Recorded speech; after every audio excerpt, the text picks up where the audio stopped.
آج ہم پڑھیں گے محرم الحرام کے حوالے سے نبی پاک صلی اللہ علیہ وآلہ وسلم کے خاندان یعنی اہل بیت کے بارے میں۔ آپ کے اہل بیت میں 3 کیٹیگری ہیں۔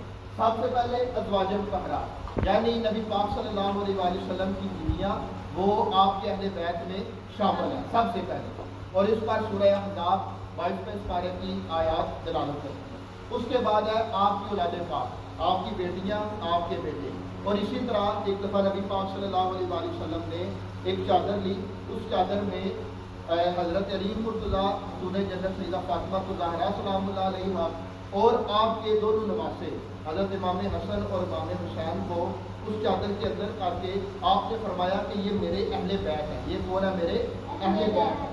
یہ نمبر 2 ہو گیا۔ اور نمبر 3 وہ جن کو سرکار نے فرمایا ہو کہ یہ بھی میرے اہل بیت میں شامل ہیں، یعنی ان کو اعزاز حاصل ہو، اور وہ ہے حضرت سیدنا سلیمان فارسی رضی اللہ تعالیٰ عنہ، جس طرح ان کا خاندان ہے۔ ہمارے اوپر ایمان والوں کے لیے ضروری ہے کہ ان کا احترام بھی کریں اور ان کے ساتھ محبت بھی کریں۔ اور کیوں کریں؟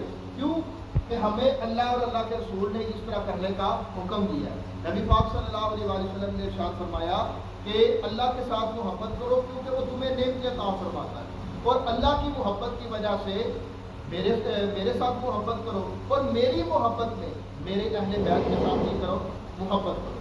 اور اب کرتا ہے کہ خانوادہ رسول کا احترام بھی کرتا ہے اور محبت بھی کرتا ہے، تو اس کو کیا انعام ملے گا؟